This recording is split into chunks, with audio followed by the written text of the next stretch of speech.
నమస్తే. శ్రీ గురుభ్యో నమః. శ్రీమాత్రే నమః. ఆదిత్యాయ చ సోమాయ మంగళాయ బుధాయ వృషభృషణిభ్యే రాహవే కేతవే నమః. ఏప్రిల్ మాసం 2వ పక్షం ఫలితాలు అంటే 16 నుండి ఏప్రిల్ 30 వరకు. ఇందులో గ్రహాలన్నీ యథావిధిగా ఉంటాయి. ఒక రవి మాత్రం 10 తర్వాత మారేటువంటి మార్పు కనిపిస్తుంది. దాదాపుగా ఫలితాలన్నీ పక్షమంతా మొదటి పక్షం ఎలా ఉందో రెండో పక్షంలో కూడా అలాగే కనిపిస్తాయి. చూద్దాం. ప్రతి మాసంలో మనం మాస ఫలితాలు చెప్పుకోవాలా అంటే అవును, మొన్ననే ఉగాది సంవత్సర ఫలితాలు చెప్పుకున్నాం. అయినప్పటికీ కూడా గ్రహాలు కదులుతూనే ఉంటాయి. కదులుతున్న గ్రహాలతో పాటు మన రాశికి అనుగుణంగా మారుతున్న గ్రహాల ప్రభావం ఎంతో కొంత అలా మారుతూనే వస్తుంది. కాబట్టి ఆ మారుతున్న గ్రహాల యొక్క ఆ శక్తి ప్రభావం మన రాశి మీద పడ్డప్పుడు ఎలా ఉంటుంది అన్నది తెలుసుకోవడం కోసం చేసే ప్రయత్నమే ఈ మనం చెప్పుకునేటువంటి మాస ఫలితాలు అవ్వచ్చు, పక్ష ఫలితాలు అవ్వచ్చు. సరే, ఈ మాసానికి కనుక మనం చూసుకున్నట్టయితే ముఖ్యంగా ఈ మాసంలో ముఖ్యమైనటువంటి గ్రహాలు ఏ రాశిలో ఉన్నాయి అన్నది ముందుగా చెప్పుకుంటే మేషరాశిలో శుక్రుడైతే ఉపస్థితంగా ఉన్నాడు. ఆ తర్వాత మిథునంలో గురువు, ఇక సింహంలో కేతు, ఇక కాకుండా మనం చూస్తే కుంభంలో రాహు, ఇక మీనంలో దాదాపు మిగిలినటువంటి గ్రహాలన్నీ మీనంలోనే కనబడతాయి. అవి రవి, బుధుడు, కుజుడు, శని, ఈ 4 గ్రహాలు కూడా మనకు కనిపిస్తాయి. చంద్రుడు 2.5 రోజులకు ఒక రాశి చొప్పున కదులుతూ ఉంటాడు. మరి ఇలా ఉన్నప్పుడు ఈ గ్రహస్థితి ప్రకారంగా ఏముంటుంది, ఎలా ఉంటుందంటే ముందుగా అయితే ద్వాదశ రాశుల అందరికీ ఒక మాట చెప్పుకోవాలి. ఒకటి, ఇప్పుడు అన్ని గ్రహాలు కూడా ఎందులో ఉన్నాయి అంటే రాహుకి కేతువుకి మధ్యన ఉన్నాయి. అంటే దాదాపు అందరికీ కూడా ఎంతో కొంత కాలసర్ప దోషం కానీ, కాలసర్పము అంటే మనం సుబ్రహ్మణ్య స్వామిని ఆరాధించవలసిన సమయం కానీ చెప్పుకోవాలి. ఈ కాలంలో పుట్టిన ఎవరైనా సరే కాలసర్ప దోషంలో ఉన్నట్టే మనం చెప్తూ ఉంటాం. దానికి అధిదేవత అయినటువంటి సుబ్రహ్మణ్య స్వామిని ఆరాధించడం అనేటువంటిది ముఖ్యమైనదిగా చెప్తాం. మరి ఇప్పుడు ఏప్రిల్ మాసం నుండి కొంతకాలం వరకు ఈ కాలసర్ప దోషంలో అందరూ దాదాపు అన్ని రాశుల వారు ఆ కాలసర్ప దోషంలో ఉన్నట్టే లెక్క. కాబట్టి వీలైనంత వరకు ఒక ముందు జాగ్రత్తగా వీలైనంత వరకు ఎక్కడైనా సరే సుబ్రహ్మణ్య స్వామి ఆరాధన, సుబ్రహ్మణ్య స్వామి దేవాలయాలను దర్శించడం, అర్చించడం అనేటువంటిది ముఖ్యమైన కార్యంగా చేసుకుంటూ మరి ఈ మాసం 2026 ఏప్రిల్ మాసానికి అసలు ఈ మాస ఫలితాలు ఎలా ఉన్నాయో తెలుసుకుందాం. ముందుగా మేషరాశిని కనుక మనం చూసినట్టయితే లగ్నంలో శుక్రుడు ఉన్నాడు. అలాగే శుక్రుడు లగ్నంలో ఉన్నప్పుడు ఎలా ఉంటుంది అంటే మేషరాశి లక్షణాలే కొంచెం దూకుడు స్వభావము, కొంచెం స్పీడ్ ఎక్కువగా ఉండడం అలా ఉంటుంది కదా. సరే, ఇక 3లో గురువు ఉన్నాడు, తర్వాత 5లో కేతువు, 11లో రాహు, 12లో రవి, బుధ, కుజ, శనులు ఉన్నారు. మరి ఇలా ఉన్నప్పుడు రాశి యొక్క ఫలితాలు ఎలా ఉంటాయి మరి ఈ మాసానికి అని కనుక మనం చూసినట్టయితే ముఖ్యంగా ఒక రకంగా చెప్పాలంటే శుక్రుడు ఒక్కడే బలవంతుడు. అలా ఇక్కడ మనకు కనబడేటువంటిది అలసట ఎక్కువ కనిపిస్తుంటుంది. ఎక్కువగా ఏ పని చేసినా కూడా అలసిపోయినట్టు, చేసిన పని చేసినట్టుగా కొద్దిగా అనిపిస్తుంది.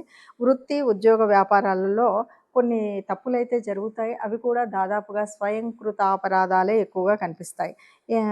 అవి మనం చేయాల్సిన మన జాగ్రత్త ఏంటంటే అవేవి ఏర్పడకుండా మనం జాగ్రత్తగా పాటించాలి. ఇక విద్యార్థులు కనుక చూస్తే వేరే విషయాల మీద శ్రద్ధ పెట్టి అసలైనటువంటి చదువు మీద శ్రద్ధ లేనట్టయితే కాలం అంతా వృధా అవుతుంది. కాబట్టి జాగ్రత్తగా ఉండాలి, జాగ్రత్తలు చేపట్టాలి. అట్లాగే శని, కుజుడు ఏకాదశ గతులు అంటే ఇద్దరు కూడా 11లో ఉండడం వల్ల మనం తీసుకునేటువంటి నిర్ణయాలన్నీ కూడా 10 మంది విమర్శించే రీతిగా ఉంటాయి. చాలా జాగ్రత్తగా ఉండాలి. కొన్నిసార్లు అయితే మనం ఏదైనా తలపెట్టినటువంటి పనులు మధ్యలో విరమించుకునేటువంటి పరిస్థితి ఉంది. కొద్దిగా మనం జాగ్రత్తగా ఉన్నట్టయితే ఈ కష్టాలు ఏవీ లేకుండా ఉంటాయి. ఈ మాసంలో ఏది ఏమన్నా సరే మేషరాశి వారు కాస్త జాగ్రత్తగా ఉండడమే మంచిది అని చెప్పచ్చు. ప్రతి సంవత్సరం చెప్పుకున్నట్టుగా, ప్రతి మాసం చెప్పుకున్నట్టుగా మాస ఫలితాలు చెప్పుకుంటూ ఉన్నప్పుడు కొన్నిసార్లు చెప్పిందే చెప్పినట్టుగా, మొన్న విన్నదే ఇప్పుడు విన్నట్టుగా అనిపిస్తూ ఉంటుంది. దానికి కారణం ఏంటంటే అన్ని గ్రహాలు తిరగవు కదా. కొన్ని గ్రహాలు మాత్రమే కదలిక ఉంటాయి. ఆ గ్రహాలు వాటి యొక్క భావం అనేటువంటిది, ప్రభావం అనేది అన్నింటి మీద ఒకలాగా ఉండదు. ఇంకొకటి ఏంటంటే దాదాపుగా మనకు ఈ కనిపిస్తున్నటువంటి ఈ తిరుగుతున్నటువంటి సమయంలో కనిపించేటువంటి గ్రహాల స్థితి ఒకవైపు ఉంటే, జన్మ జాతకంలో ఉన్నటువంటి మన కుండల్ని బట్టి ఉండేటువంటి గ్రహాల స్థితి వేరుగా ఉంటుంది. అలాంటప్పుడు అంతేకాదు దశ, అంతర్దశ నడుస్తున్నటువంటి సమయం. అదే కాదు మనకు మన రాశిలో ఉన్నటువంటి ఏ యోగించే గ్రహాలున్నాయి, ఏవి లేవు, వీటన్నింటిని బట్టి ఆధారంగా ఉంటుంది కాబట్టి మనకు ఒక్కొక్కసారి కొన్ని ఫలితాలు నిజం 100% అలాగే ఉంది అనిపించవచ్చు. కొన్నిసార్లు అంతగా కలవట్లేదు అని అనిపించవచ్చు. వీటన్నింటికి మనకు ప్రత్యేకంగా కావాలి అన్నప్పుడు మాత్రం ప్రత్యేకంగా జన్మకుండలి ద్వారా మనం తెలుసుకోవడం అనేటువంటిది ఉత్తమమైనటువంటి పద్ధతి. అయితే సహజంగా మామూలుగా మనం ఏప్రిల్ మాసానికి ఏదో చిన్న చిన్న పనులు చేసుకోవచ్చు అన్నప్పుడు దీన్ని చూసుకుంటే గోచార రీత్యా ఎలా ఉందో తెలుసుకుంటే సరిపోతుంది. ఇక మరి ఇలా తెలుసుకున్నా, ఏం చేసినా, ఏదైనా సరే దేవతా అనుగ్రహం ఉండాలి. అలాగే గ్రహాల యొక్క అనుకూలత లేనప్పుడు ఆ గ్రహాలు మనకు అనుకూలించే విధంగా గ్రహాల యొక్క ప్రార్థన కూడా ఉండాలి. మరి అలాగా మనకిప్పుడు ఏ దేవత ఆరాధన ముఖ్యంగా ఉంటుంది అంటే చైత్రమాసము, వైశాఖ మాసం వరకు కూడా మనం ముఖ్యంగా రాముణ్ణి, హనుమంతుడిని అంటే విష్ణు సంబంధిత దేవతల్ని కొలవడం అనేటువంటి ఒక పద్ధతి. ముఖ్యంగా మనకి ఈ ఏప్రిల్ మాసము అంటే మనకు వచ్చేటువంటిది ఎలా ఉంటుందంటే చైత్ర వైశాఖాల కలిమిడిగా ఉంటుంది. కాబట్టి మనము ఆ దేవదేవుడు అవతారమూర్తి రాముడు ధర్మస్వరూపుడు కాబట్టి రామావతారాన్ని, ఇంకొక విషయం ఏంటంటే మనం చైత్రమాసం అంతా కూడా రామోత్సవాలు చేసుకుంటాం. వైశాఖం వచ్చేసరికి సీతానవమి చేసుకుంటాం. అంటే ఈ రెంటి మధ్యలో ఉన్నటువంటి ఆ ప్రకృతి పరమాత్మ తత్వాన్ని మనం పూజ చేస్తాం కాబట్టి ఆది పురుషుల్లాగా మనకు మార్గదర్శనం చేసినటువంటి ఆ శ్రీరామచంద్రుడి యొక్క ఆరాధన, లేకపోతే ఆ శ్రీరామచంద్రుడి గుణగణాలని తెలుసుకుంటూ మనం ఆచరించేటువంటి ప్రయత్నం చేసినట్టయితే సకల విజయాలు కలుగుతాయనే చెప్పొచ్చు. సరే, ఏదేమన్నా మనకి కొంతగా మనం చెప్పుకున్నటువంటి రాహు కేతుల మధ్యలో ఉంది కాబట్టి దీనివల్ల పొందేటువంటి దుష్ఫలితాలు ఉండకూడదు కాబట్టి అలాగే సుబ్రహ్మణ్య స్వామి ఆరాధన కూడా చేయడం మంచిది. ఇవన్నీ కాదండి, సుబ్రహ్మణ్య స్వామి, ఇటు రాముడు, ఇవన్నీ మళ్ళీ ఇష్టదేవత ఇన్ని రకాలు అంటారు కాబట్టి అని అంటే కనుక హాయిగా వారం వారం నవగ్రహ మండపానికి వెళితే ఏ రకమైనటువంటి కష్టం లేకుండా హాయిగా ఉంటాం. అన్నిటికీ మించి సర్వదేవతా నిలయమైనటువంటి గోమాత ఉంటుంది కాబట్టి గోగ్రాసం ఇవ్వడం లాంటివి, లేకపోతే బీద బిక్కి ఉన్నప్పుడు దానం చేయడం అనేటువంటి వాటిలలో ఏది మనకు వీలు అనిపిస్తే, ఏది సులువు అనిపిస్తే దాన్ని పద్ధతిని పాటించినట్టయితే ఎంత గ్రహాల యొక్క కలయిక కానీ గ్రహాల యొక్క తీరు ఎలా ఉన్నా మనకి ఏ ఇబ్బంది కలగకుండా హాయిగా శుభంగా మనం బయటికి రాగలిగేటువంటి పరిస్థితి ఉంటుంది.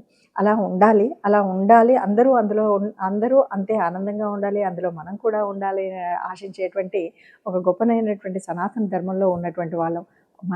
మనం మాత్రమే చూసుకునేటువంటి ఈ జ్యోతిష్యము, జాతకము అనేటువంటి దీంట్లో ఇది చక్కని ఒక వైజ్ఞానిక శాస్త్రం. దీంట్లో అనేక రకాలైన రుజువు సాక్ష్యాలతో నిరూపించబడినటువంటి శాస్త్రం కాబట్టి ఇందులో తప్పనిసరిగా మనం కనుక అనుకున్నది అనుకున్నట్టుగా నిజంగా మన తిథి వార నక్షత్రాలు సరిగ్గా ఉన్నాయి అని చూసుకున్నప్పుడు తప్పనిసరిగా మనకు మార్గదర్శనం చేసేటువంటి శాస్త్రం ఇది కనుక ఇప్పుడు మనం చూసుకున్నటువంటి దాంట్లో సంతృప్తి కనుక చెందకపోతే తప్పనిసరిగా మీరు మీ జన్మ జాతకాన్ని ఎవరైనా నిపుణులైనటువంటి పండితుల చేత లేదా జ్యోతిష నిపుణుల చేత చూయించుకొని మీ యొక్క ఈ సంవత్సర కాలానికి అనువుగా ఉండే రకంగా మీరు మార్గదర్శనం చేయించుకోవచ్చు.